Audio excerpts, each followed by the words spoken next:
Olá, amigos. Ponto de Vista Saúde está começando. Já está aqui conosco o professor Hamid Alexandre Cecim, que é o consultor deste programa. Professor, bom dia. Bom dia. Há uma pergunta que não quer calar. Por que as pessoas continuam morrendo dentro dos hospitais? São vários fatores, né? Um deles é a infecção hospitalar, que é um problema grave de saúde pública no Brasil inteiro. Claro, tem alguns hospitais de excelência, São Paulo e outras capitais, mas a maioria dos hospitais tem um problema grave e sério. E não é só de hospital público, não? Não é só hospital público, não. Não apenas ele que é premiado entre aspas, com essa grave situação que poderia ser evitada utilizando vários instrumentos, né? Não apenas um.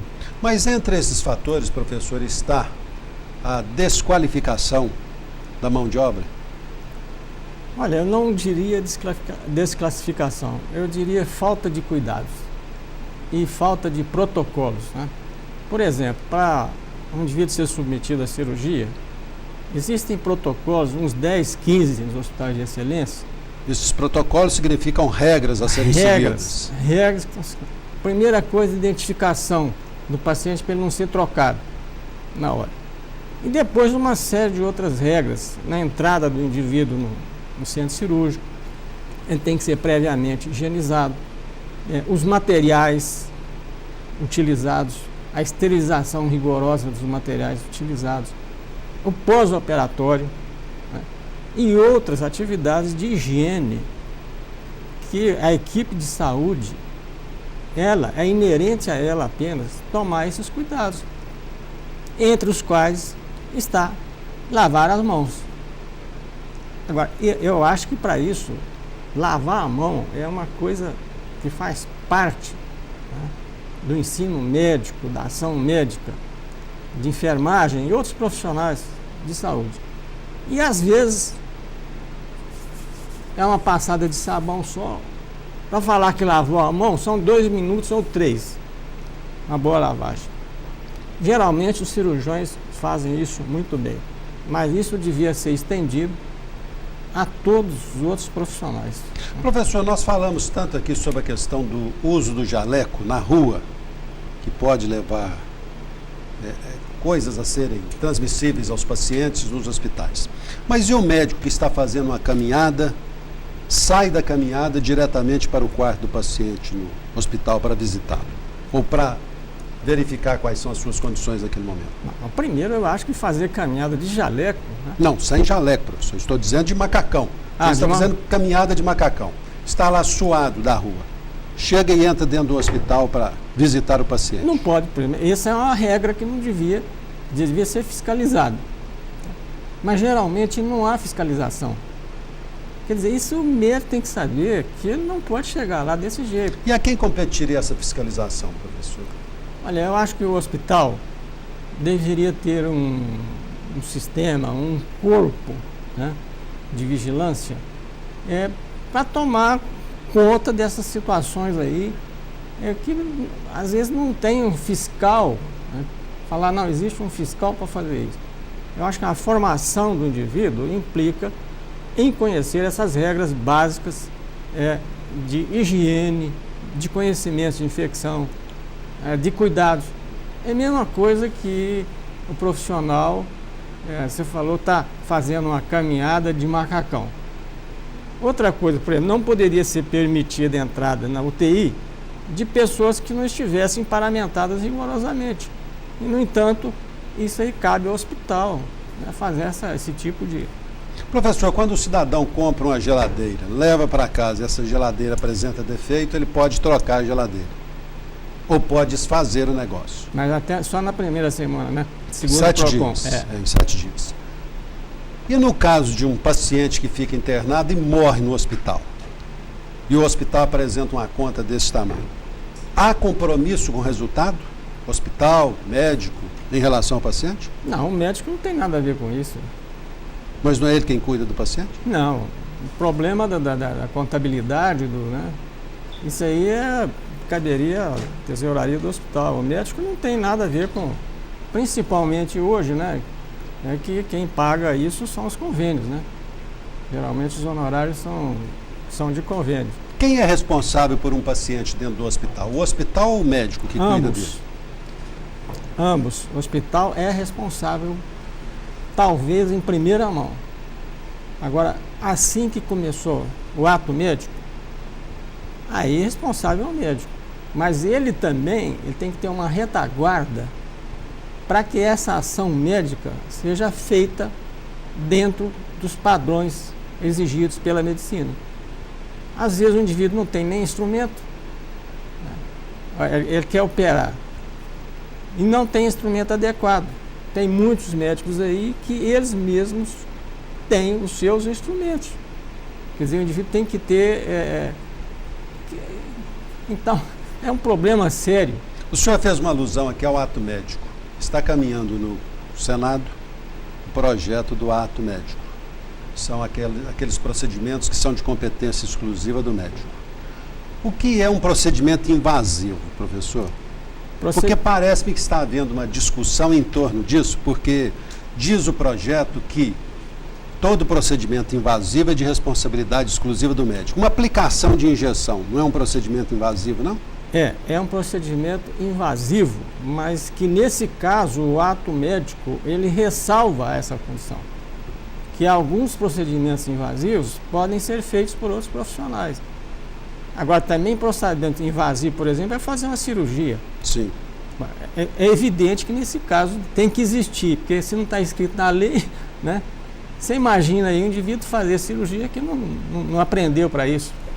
Então, procedimento invasivo, fazer uma endoscopia, drenar um abscesso, né? Fazer a costura, por exemplo, de olho. Isso é um procedimento invasivo. Se machucou o olho lá, precisa dar algum ponto, etc. Então, isso está no currículo médico. Logo, se está no currículo e é invasivo, é o médico que precisa fazer. Agora, tem outros atos invasivos. Por exemplo, cortar uma unha é um processo invasivo. Né? Aí nem o médico tem que cortar a unha do sujeito. Cortar, sim. Aparar seria o termo correto, né? Porque ele não vai cortar, né? Aparar a unha. Aí é procedimento invasivo. Tirar bicho do pé. Procedimento invasivo. Quer dizer, isso está ressalvado na lei do ato médico. Nós vamos a um rápido intervalo e voltaremos em instantes. Ponto de Vista Saúde está de volta. Professor Hamid, apresente o nosso convidado de hoje. O nosso convidado de hoje, eu acho que é uma peça importante dentro desses questionamentos que você fez, porque afora aquela atitude do ato médico da perfeição, eu acho que os procedimentos acessórios e a ação da vigilância sanitária é extremamente importante no sucesso do tratamento em qualquer circunstância. Quer dizer, não apenas ali, né, mas também em relação a outras situações, né, de medicamentos, de transmissão de doenças, etc. E convidamos aqui o Dr. Emerson Mariano, que é diretor da Vigilância Sanitária aqui em Uberaba, e também representante da Anvisa, né, que é um órgão federal de grande relevância no país. Está fazendo muita coisa, acho que em prol da população.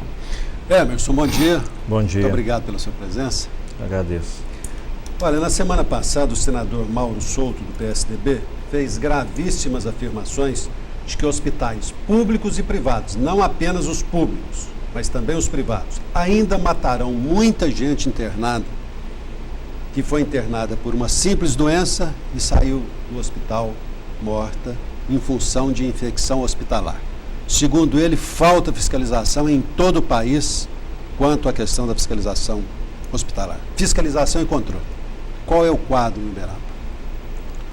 Olha, Wellington, a vigilância sanitária do município de Uberaba, ela tem uma formação, né, de um elenco de profissionais capacitados para estar exercendo esta função, né, da fiscalização.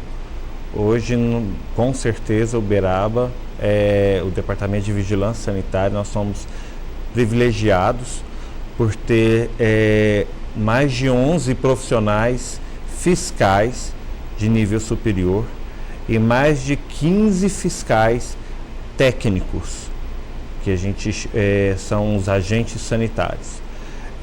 Do porte da população da cidade de Uberaba, isso nos torna até bem à frente de muitas cidades mineiras que não existe no seu elenco essa quantidade. Porém, a fiscalização, ela existem várias gamas de atuações. Vigilância sanitária nada mais é do que o conjunto de ações, né, capazes de prevenir, né, não somente remediar os riscos, né, prevenientes aos riscos à saúde humana. Então, Uberaba, hoje, em média, os hospitais, como a gente está colocando a questão hospitalar, a gente tem um pacto que a gente chama que é o pacto da vigilância sanitária, que a gente tem que estar realizando metas com prazos determinados todos os anos. Nós temos que fiscalizar 100% dos hospitais contidos no município por ano. E não somente uma fiscalização, porque às vezes as pessoas vão falar assim, mas você vai lá só para liberar o alvará sanitário. Não, não é desse jeito. Nós apuramos todas as reclamações, todas as denúncias que chegam ao departamento, além da própria fiscalização para o licenciamento sanitário. E tem havido punições? Lógico, tem havido sim, sempre há, porque se a vigilância sanitária não tiver armas para punir as infrações cometidas, a gente pode dizer que a gente pode estar virando as costas, né, para aquele estabelecimento. Que tipo de punição há? Olha, dentro do ato de fiscalização, uma vez, vamos dar exemplos, né, para todo mundo estar compreendendo.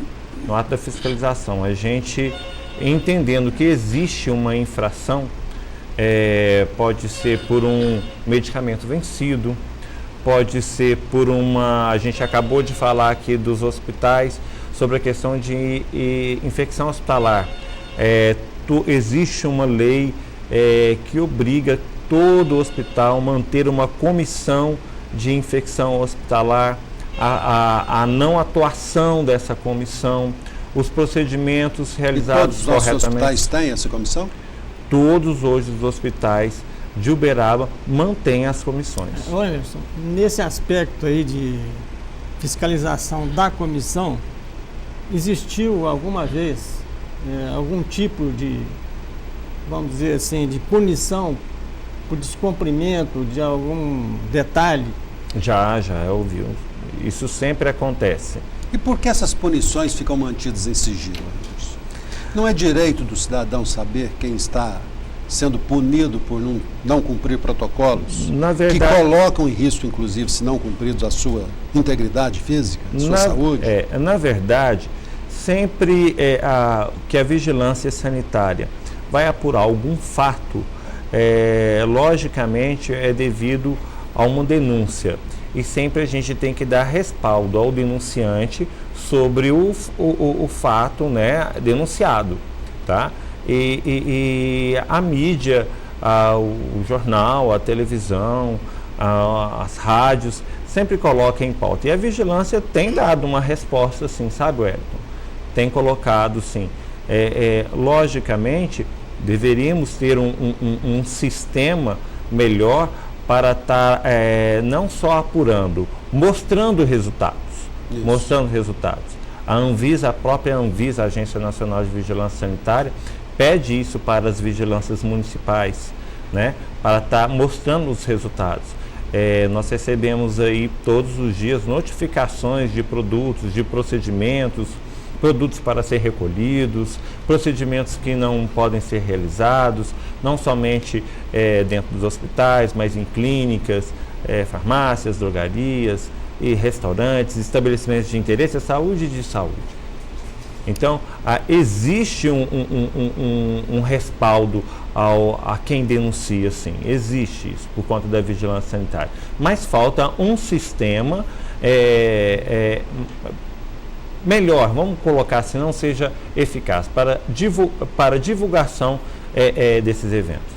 Olha, Emerson, no caso aí, você disse que tem uma comissão de profissionais dentro da vigilância sanitária para atuar nos hospitais. Por exemplo, no caso da infecção hospitalar, como é que eles têm atuado? Quer dizer, quais são as regras? É o número de infecções por mês? Porque nós sabemos aqui que esse problema é grave, Emerson, de infecção hospitalar.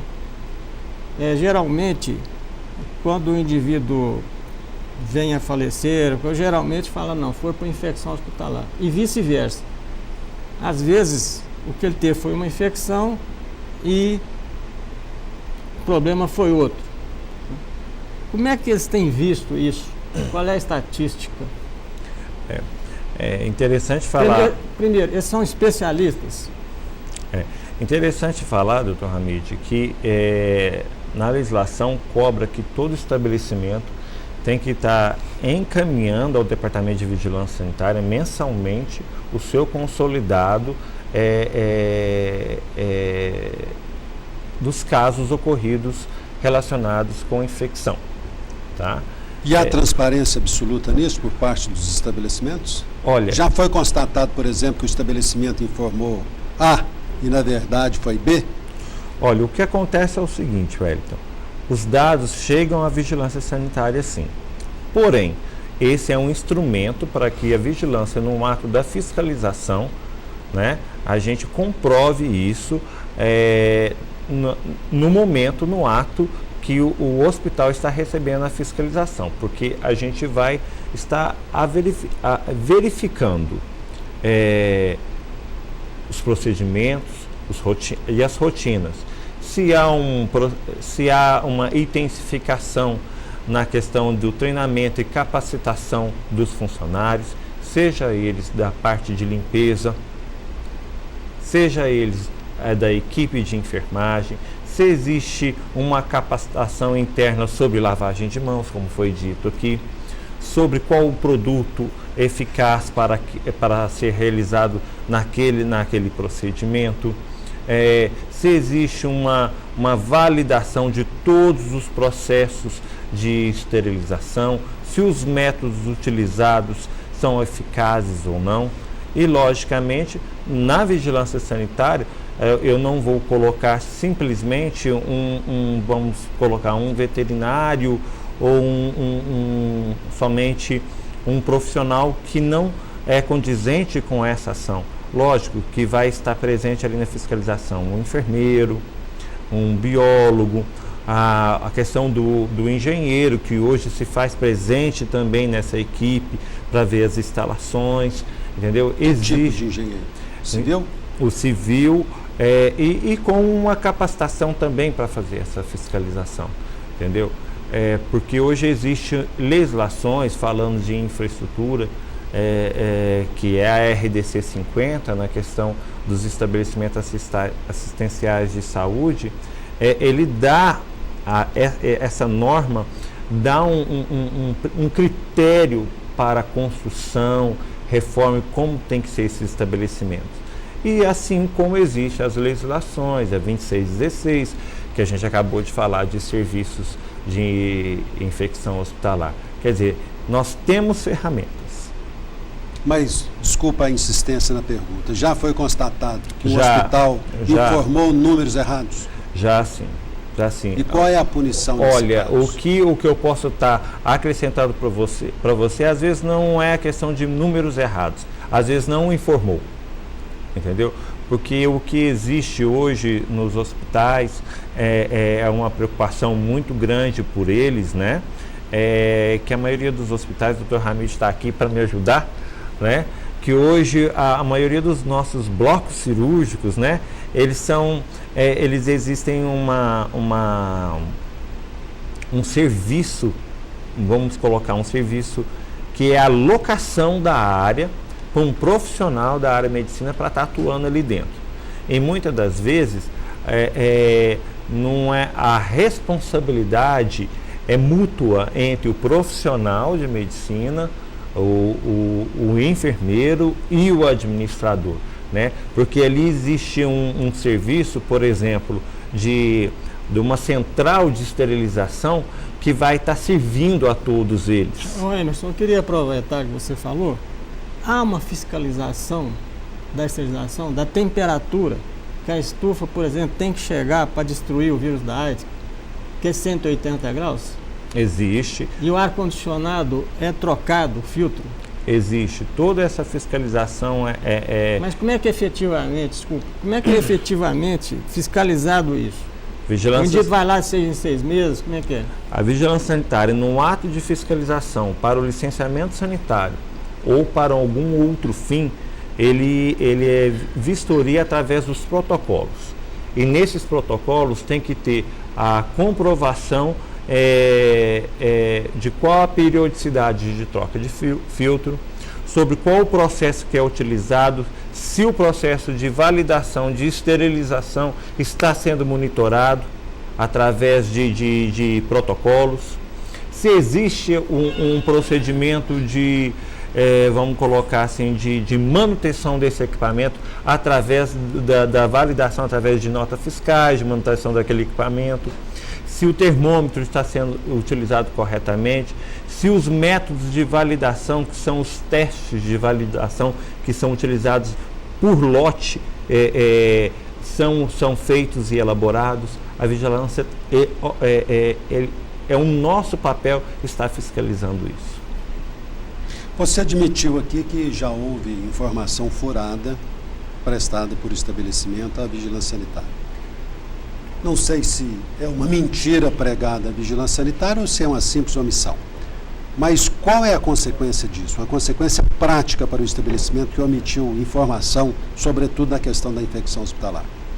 Porque às vezes, Wellington, o que acontece não vamos dizer assim que nem estou voltando atrás também, não é a omissão, porque o ato médico realizado ali no momento, ele pode ser um ato cirúrgico, ele pode estar limpo.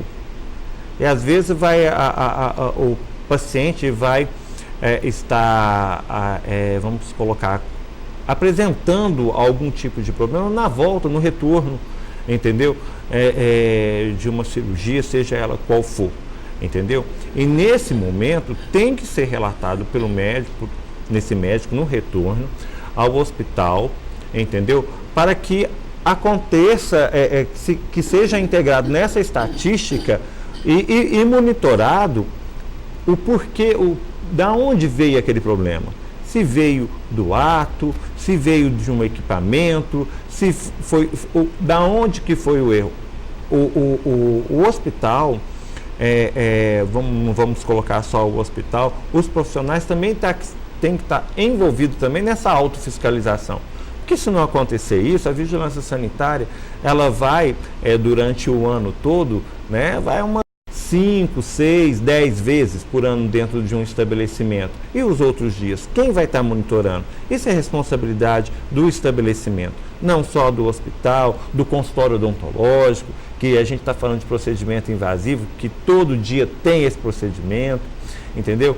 Que existe o procedimento que tem que ser tratado como um procedimento de equipamentos que tem que ser esterilizados todos os dias. Então, a vigilância, concluindo, a vigilância verificou que existia uma infração, uma irregularidade, o estabelecimento ele vai ser notificado e ele vai ter que fazer uma resposta ao departamento por que aquilo aconteceu e como vai ser solucionada essa situação. Emerson, no caso você falou de médico. O médico fez a cirurgia, agora ele não tem como depois da cirurgia ficar sabendo o que aconteceu. Por exemplo, infecção em UTI. como é que pode se prevenir a infecção em UTI se é permitido que todo mundo que chega lá entra sem usar a roupa adequada, sem lavar a mão, entra às vezes pessoal que vai levar pizza para a UTI. Então, chega um indivíduo da rua, entra na UTI, o médico ele não é fiscal disso. Agora o problema é o seguinte, esse cumprimento de regras, eu sei que é difícil fazer, isso vem através da conscientização. Mas, na verdade, o que está acontecendo é que o índice de infecção hospitalar, embora se fale que seja muito pequeno, não é porque todo mundo tem uma infecção no hospital. Não, Qual é o nosso índice aqui, Emerson? Desculpe, professor. todo mundo exagera, eu não cometi Sim. um erro, Sim, mas cometi um erro. mas com certeza o telespectador entendeu quando o senhor fez essa referência a todo mundo. Todo mundo, aqueles que você É conhece força e de os que não expressão. conhece. É força de expressão. É. Olha, eu não tenho esse dado em mãos, mas é importante dizer, com um índice baixo ou alto, o nosso cuidado tem que ser constante. A equipe, quando a gente está colocando aqui, a equipe que trabalha, seja em uma UTI, ou num bloco cirúrgico, ou numa central de esterilização, ou numa área de internação, tem que existir a constância e a vigilância desses procedimentos. Assim como a gente já colocou, a gente pode estar citando aqui, sobre lavagem de mãos, sobre um estatuto interno de cada estabelecimento, se eu vou aceitar que a pizza entra ou não dentro de uma UTI. Isso não vai adiantar se o corpo clínico que trabalha diurno trabalha de um jeito e à noite o plantão trabalha de outra maneira, né? Porque sempre a gente vai estar atrapalhando aquele que não está capacitado devidamente ou que não está exercendo aquela rotina conforme ela tem que ser. Vamos assim dizer também, uma rotina e procedimentos não só de esterilização, mas de limpeza adequada, de desinfecção, de prevenção, entendeu? Na própria vigilância, o que a gente vê? A gente fala muito sobre locais de limpeza, que é o depósito de material de limpeza. Depósito de material de limpeza é local de apoio à limpeza de superfície. Não é local para se guardar roupa suja, roupa limpa, entendeu? Local de utilidades dentro do hospital não é um local para acondicionamento de material descartável, porque ali pode estar saindo uma contaminação dali de dentro, tá? Se eu estou com um problema na infraestrutura, no procedimento, eu que trabalho dentro de um estabelecimento de saúde e eu vejo esse problema, se o problema for de infraestrutura, ou de falta de equipamento, ou se é falta de luva, que às vezes falta luva de procedimento, Gerador de energia, gerador que a luz entendeu? pode acabar. O que tem que montar? Tem que montar uma capacitação interna integrada com essas comissões de infecção, entendeu? Porque hoje o que a gente vê é que essas equipes têm muita dificuldade para estar integrando esse serviço com todos os profissionais. Cada um quer fazer da sua maneira.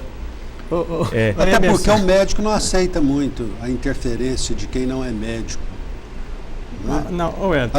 Aliás, professor, uma das questões polêmicas do projeto do ato médico é exatamente isso, porque o projeto está destinando para os médicos os cargos de chefia e direção em estabelecimentos de saúde que tem a ver propriamente com a questão da saúde, que está provocando irritação nos dentistas, nos psicólogos. Né? Não, eu acho que não, porque sempre houve... Se o faxineiro chamar a atenção do médico e falar, doutor, o senhor não lavou as mãos, ele admitiria de boa, professor? Ele tem toda a razão em fazê-lo. Mas, Emerson, eu queria voltar uma outra parte aqui. Eu acho que isso nem cabe a fiscalização, nem nada. Mas você admitiria que um banheiro de hospital não tivesse toalha? É isso, né? Como realmente acontece. Eu sei que não cabe a vigilância desses detalhes mínimos, né, de higiene até. Quer dizer, não existe toalha no banheiro de hospital. Hoje, para vigilância sanitária, isso é inadmissível, né? O sabonete, o desgermante, dentro de um sanitário público, dentro de um estabelecimento de saúde, é inadmissível. A falta de detergente para lavar as mãos, vamos colocar um sabão para lavagem de mãos e papel toalha, né? Isso tem que ter constantemente. E se acabou, tem que repor. Entendeu? E toalha de tecido jamais. Nesse tipo de estabelecimento. Então aquela situação daquela toalha que roda não. na maquininha, né? Não, e depois é o seguinte, a umidade ela pode facilitar a proliferação de bactéria previamente, né? O indivíduo lava com a mão suja, a bactéria fica ali, porque ela precisa de calor para ser exterminada. Então é altamente procedente, né? Eu acho que é louvável essa iniciativa de colocar a toalha de papel. Mas o problema é o seguinte, Emerson, que não existe nem toalha comum. Você vai em alguns banheiros aí de hospital, pode ser que em alguns quartos só, às vezes a gente teve o azar de naquela hora não ter a toalha lá. Mas isso é impossível. E é claro que você não pode botar um fiscal na porta ali. E o médico pode secar a mão no jaleco, professor? Muito menos. Não sei se poderia ser médico, viu?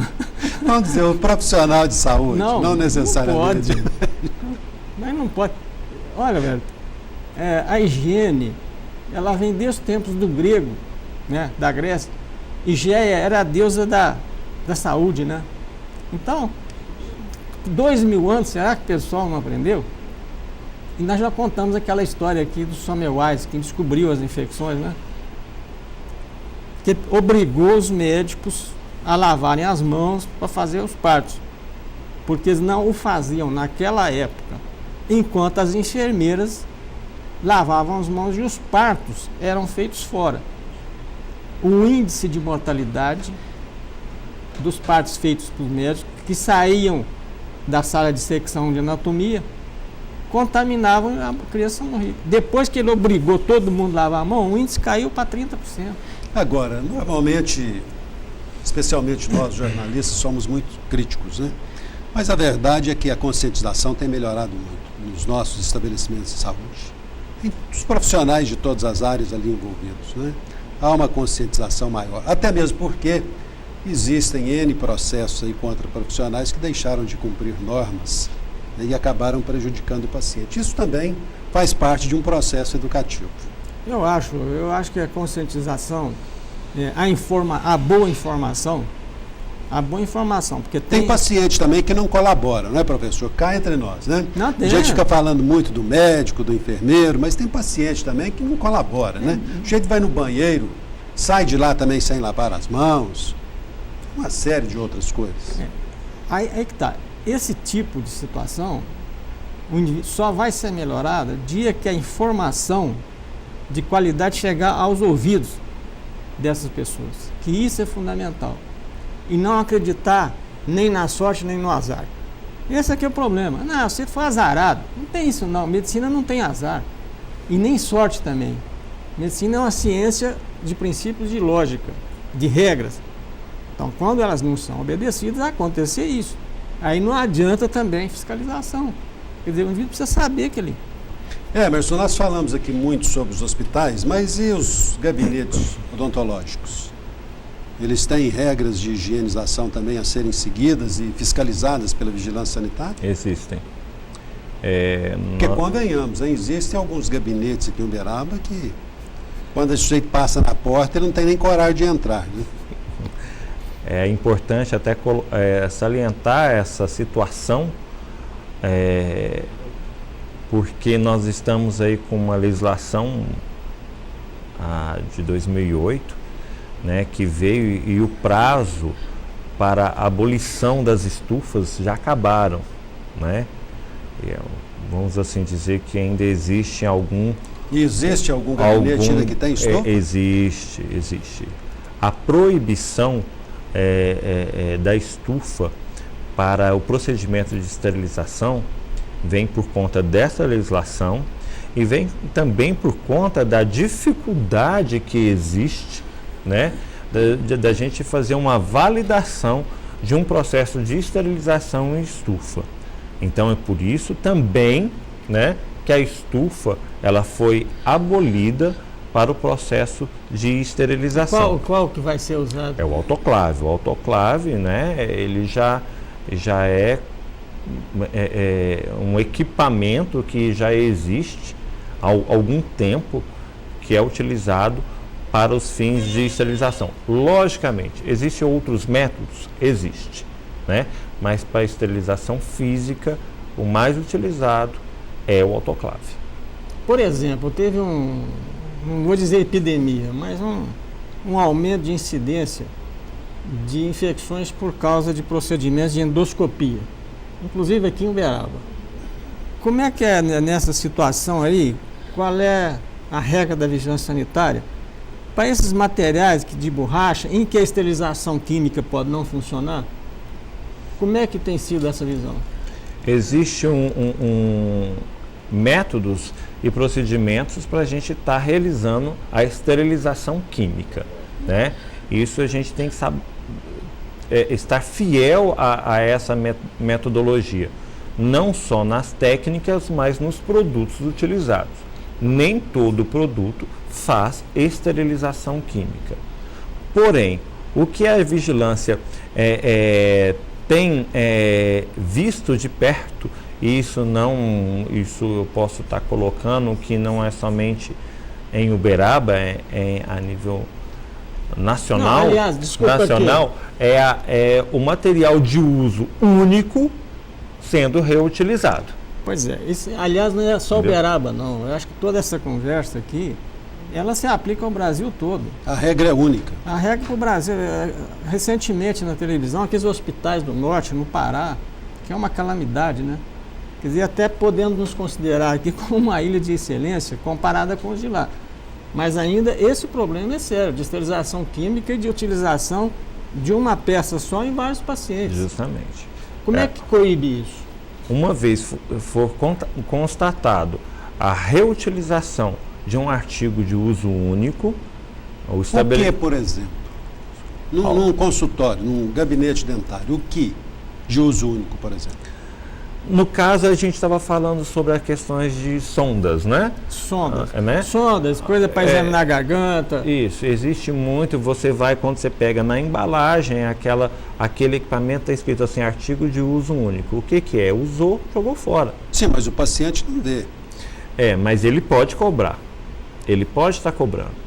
A vigilância, existe alguma legislação, algumas normas que autorizam alguns tipos de procedimentos assim, mas existe metodologia para isso. Aquele que é de uso único, uma única vez, normalmente ele está lacrado. Lacrado. Dentro do invólucro. Isso. Né? É o descartável. Então há necessidade o paciente ficar atento e exigir que seja de utilizado ver, né, quando o artigo de uso que seja único. aberto na frente Exatamente, dele. que seja aberto na presença dele.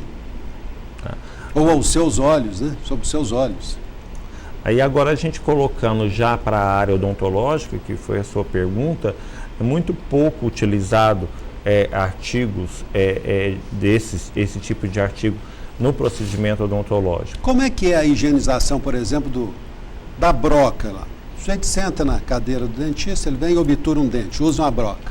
Em seguida vem outro paciente. Como é que é feita a esterilização disso? Existe um método. Existem peças de Existem substituição? métodos de lavagem, né, de equipamentos para que seja removido todo a impureza que está contida naquele instrumental, né?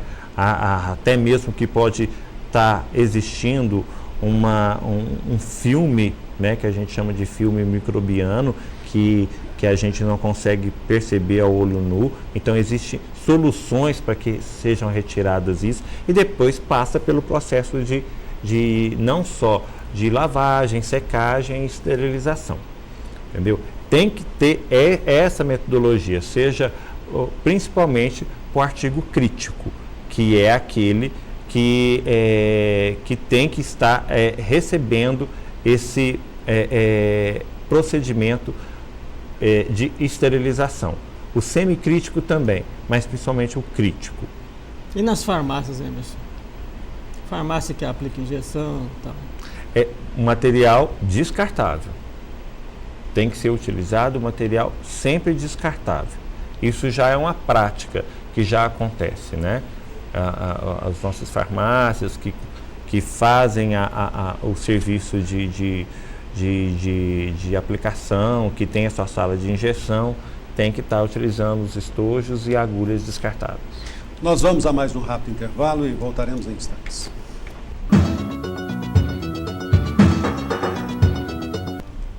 Ponto de Vista está de volta. Nós temos aqui perguntas de telespectadores. Aliás, uma profissional da área de saúde não faz uma pergunta, ela faz uma denúncia. Segundo ela, em alguns estabelecimentos de saúde, unidades básicas da prefeitura, por exemplo, é o que ela diz aqui, não tem água ou sabão para lavar as mãos. Que isso acontece em postos de saúde com frequência. Emerson, a vigilância sanitária fiscaliza também as unidades de saúde da prefeitura? Fiscaliza. Todas. E qual é a punição aplicada? A mesma dos privados, a mesma dos privados.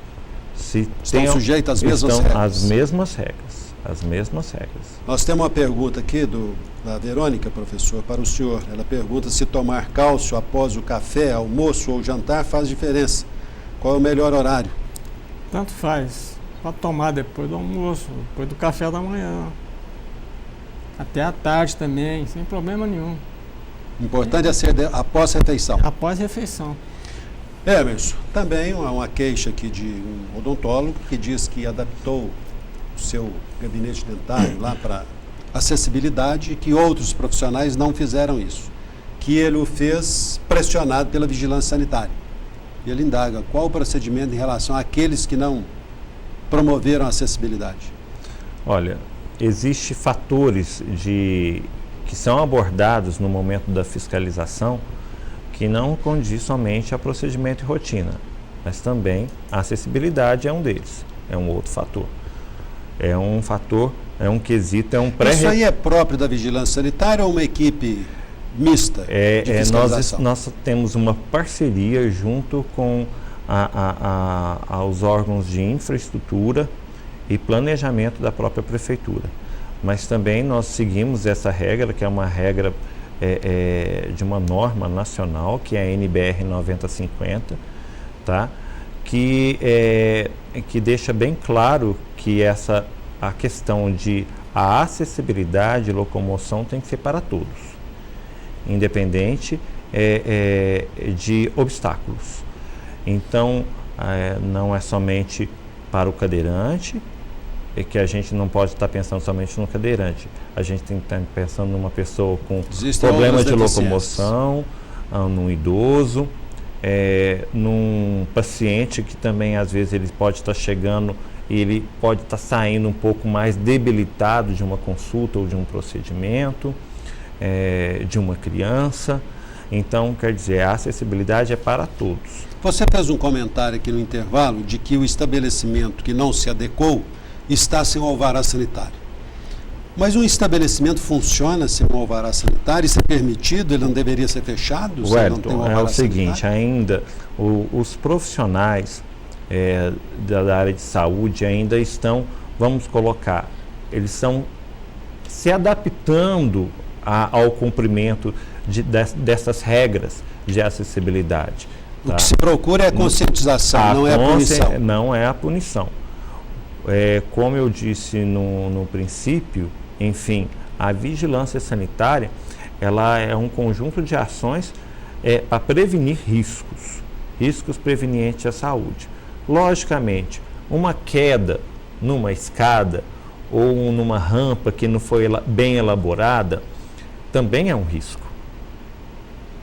Wellington, eu acho que como toda regra tem exceção, eu queria perguntar para você, Emerson, Por exemplo, um consultório do psiquiatra, né, que é conversar, né, que não tem invasão, não tem nenhum procedimento passível de causar uma infecção, ele também pode ser enquadrado nessa mesma situação, ou existem regras para tipos de consultório. Porque o psiquiatra, por exemplo, ele não faz nenhum procedimento. Tá. Para cada atividade, cada procedimento, existe a sua norma, distinta, né? Eu não vou tratar o psicólogo, o psiquiatra que tem aquela, vamos colocar, aquela consulta diferenciada de uma sala de exame de um consultório ginecológico, entendeu? Existem critérios para avaliação disso, não só de procedimentos, mas também de infraestrutura.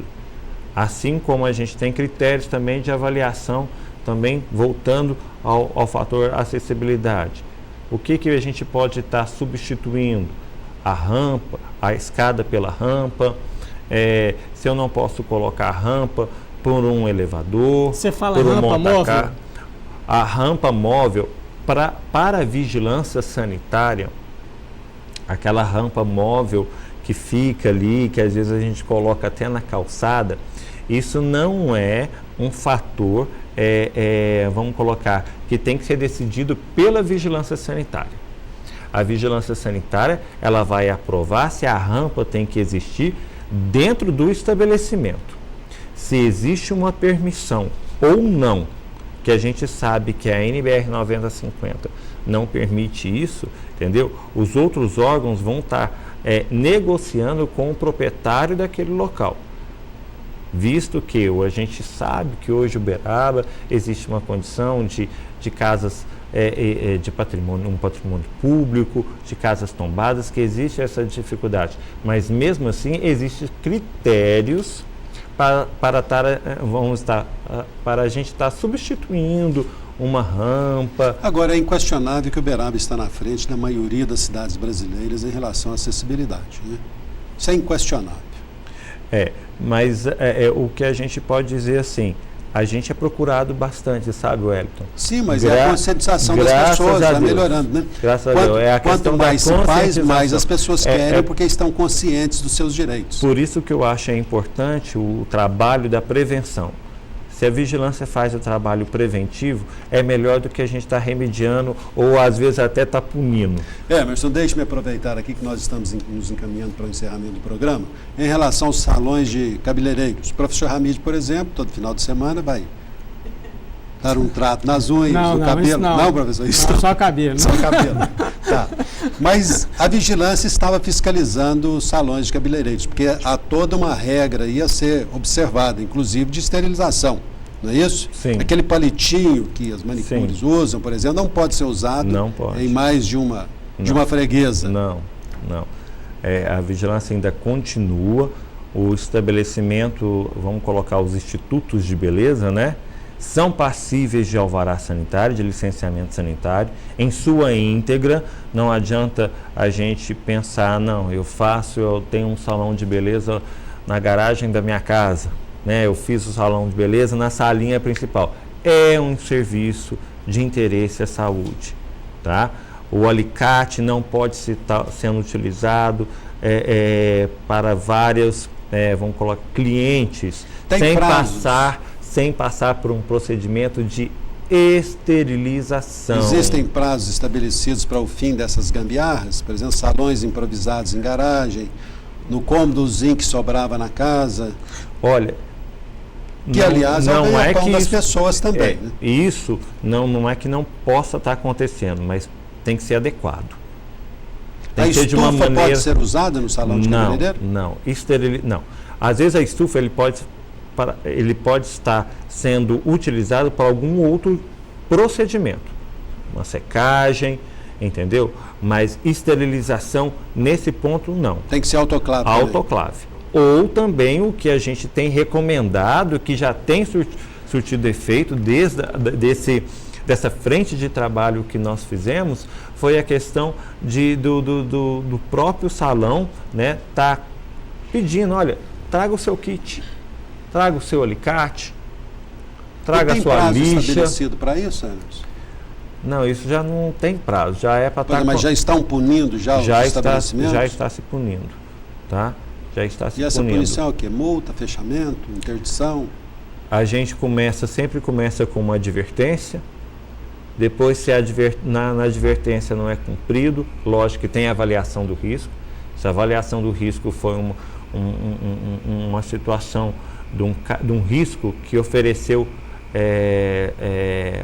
um risco grave à saúde da pessoa, logicamente que a gente não vai dar simplesmente uma advertência, entendeu?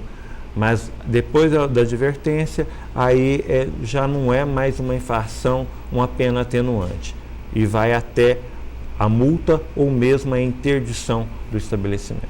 Emerson, muito obrigado pela sua presença, pelos esclarecimentos. Professor Hamid, algum conselho ao nosso telespectador? Higiene, sobretudo.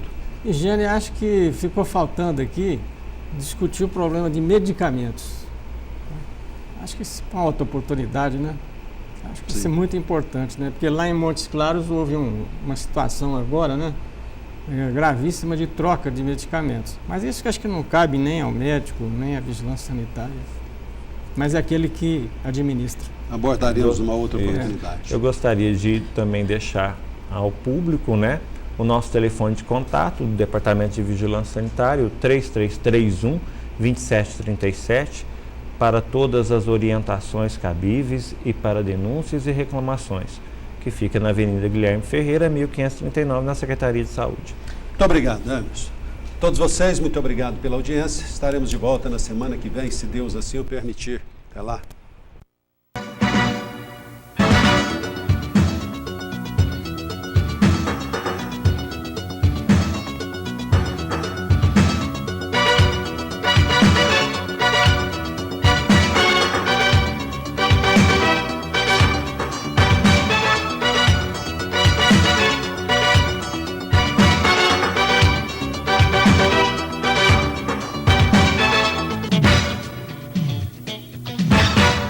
Apoio Cultural Unimed. O melhor plano de saúde é viver. O segundo melhor é Unimed.